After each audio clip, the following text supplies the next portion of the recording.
ओम नमः शिवाय।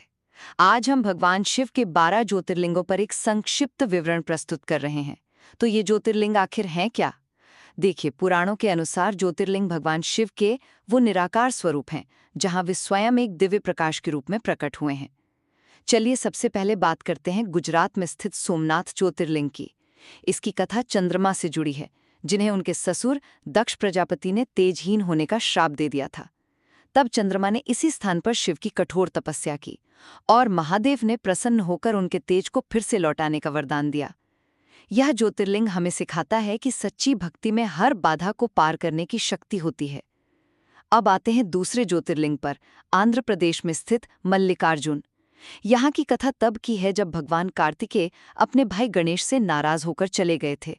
माता पार्वती और भगवान शिव उन्हें मनाने के लिए उनके पीछे गए।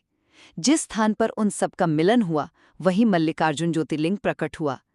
यह शिव और शक्ति यानी पुरुष और प्रकृति की दिव्य एकता का प्रतीक है। और तीसरा है मध्य प्रदेश के उज्जैन में महाकालेश्वर ज्योतिर्लिंग। यहाँ देवाधिदेव महादेव ने भक्तों की रक्षा के लिए महाकाल का रूप धारण किया था और दूषण नामक एक राक्षस का संहार किया। यह अकेला ऐसा ज्योतिर्लिंग है जहाँ हर सुबह भस्म आरती होती है।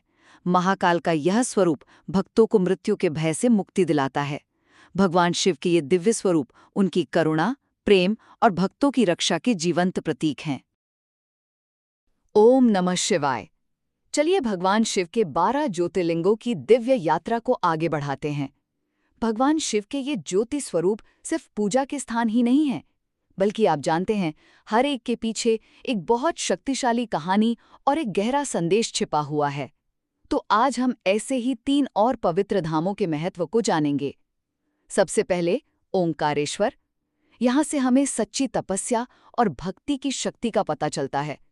कथा ये है कि राजा मांधाता की कठोर तपस्या से भगवान शिव इतने प्रसन्न हुए कि उन्होंने हमेशा के लिए उसी स्थान पर निवास करने का वरदान दे दिया।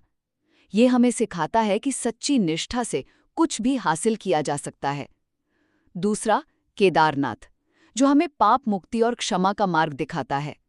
महाभारत युद्ध के बाद पांडव अपने ही संबंधियों की हत्या के पाप से मुक्ति चाहते थे और भगवान शिव ने उन्हें बैल के रूप में दर्शन देकर क्षमा किया, जो ये दर्शाता है कि सच्चे पश्चाताप से बड़ी भूल भी माफ हो सकती है।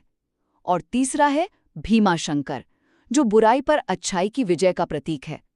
जब राक्षस कुंभकर्ण के बेटे भीमा ने दुनिया पर अत्याचार शुरू किया, तो भगवान शिव ने अपने भक्तों की रक्षा के लिए उसका संहार किया। ये कहानी विश्वास दिलाती है कि अंत में हमेशा धर्म की ही जीत होती है। तो संक्षेप में, ये 3 ज्योतिर्लिंग हमें भक्ति की शक्ति, पश्चाताप से मिलने वाली क्षमा और धर्म की अंतिम विजय का पाठ सिखाते हैं। ओम नमः शिवाय। तो चलिए भगवान शिव के ज्योतिर्लिंगों की इस दिव्य यात्रा में आगे बढ़ते हैं और उनके अगले 3 स्वरूपों का स्मरण करते हैं।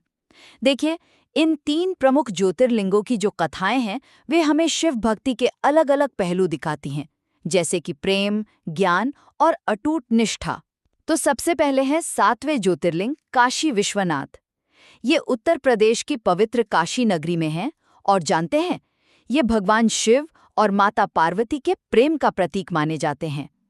कहते हैं कि महादेव ने ये नगरी माता पार्वती को भेंट में दी थी और फिर स्वयं वहां ज्योतिर्लिंग के रूप में स्थापित हो गए। और हाँ, यहाँ एक बहुत गहरी मान्यता है कि जो भी काशी में अपनी अंतिम सांस लेता है, उसे मोक्ष की प्राप्ति निश्चित है। अच्छा, इसके बाद आते हैं 8वें ज्योतिर्लिंग त्र्यंबकेश्वर पर। यह महाराष्ट्र के नासिक में है, जो कभी महर्षि गौतम की तपोभूमि थी। उनकी कठोर तपस्या के ही कारण माँ गंगा को गोदावरी नदी के रूप में धरती पर आना पड़ा और उन्हीं के आग्रह पर शिव जी भी वहां ज्योतिर्लिंग स्वरूप में वास करने लगे। और फिर है 9वें ज्योतिर्लिंग वैद्यनाथ, जो झारखंड के देवघर में स्थित हैं। इसकी कहानी रावण की परम भक्ति से जुड़ी है। शिव जी ने प्रसन्न होकर रावण को एक शिवलिंग दिया, पर शर्त ये थी कि इसे जहां रख दोगे, ये वहीं स्थापित हो जाएगा। बस यहीं भगवान गणेश ने चतुराई से उस शिवलिंग को देवघर में स्थापित करवा दिया। तो संक्षेप में कहें तो शिव के ये स्वरूप हमें यही सिखाते हैं कि प्रेम, ज्ञान और सच्ची भक्ति से ही ईश्वर को पाया जा सकता है। ओम नमः शिवाय। तो चलिए आज हम भगवान शिव के अंतिम 3 ज्योतिर्लिंगों की दिव्य कथाओं के बारे में जानते हैं। आप जानते हैं, ज्योतिर्लिंग का मतलब है प्रकाश का स्तंभ, और ये शिव जी के 12 सबसे पवित्र स्थान माने जाते हैं। ये जो 3 स्थल है ना, ये सिर्फ पूजा की जगह नहीं है, बल्कि इनकी कहानियां हमें शिव के 3 अलग-अलग और अद्भुत रूपों को दिखाती हैं। तो पहला है गुजरात का नागेश्वर ज्योतिर्लिंग, जहां महादेव अपने भक्तों के रक्षक बन जाते हैं। हुआ यूं था कि दारुका नाम की एक राक्षसी ने शिव भक्त सुप्रिया को बंदी बना लिया था। तब भोलेनाथ ने ही प्रकट होकर उस दुष्ट का अंत किया। ये स्थान हर तरह के भय से मुक्ति और सुरक्षा का विश्वास दिलाता है। इसके बाद हम चलते हैं दक्षिण में, तमिलनाडु के रामेश्वरम। सोचिए, लंका पर विजय पाने से पहले स्वयं प्रभु श्री राम ने यहाँ एक शिवलिंग स्थापित किया और भगवान शिव ने उन्हें विजय का आशीर्वाद दिया। सही मायनों में ये अधर्म पर धर्म की जीत का सबसे बड़ा प्रतीक है। और आखिर में महाराष्ट्र का घृष्णेश्वर ज्योतिर्लिंग। ये कथा शिव की असीम करुणा को दिखाती है। यहाँ घुष्मा नाम की एक परम भक्त की अटूट श्रद्धा से प्रसन्न होकर शिव जी ने उनके मृत पुत्र को फिर से जीवन दान दे दिया। ये ज्योतिर्लिंग हमें बताता है कि सच्ची भक्ति में कितनी शक्ति होती है। तो ये तीनों पवित्र स्थल हमें शिव के 3 रूपों के दर्शन कराते हैं: एक रक्षक, धर्म के समर्थक और भक्तों पर करुणा करने वाले ईश्वर। ओम नमः शिवाय। ओम नमः शिवाय। ओम नमः शिवाय।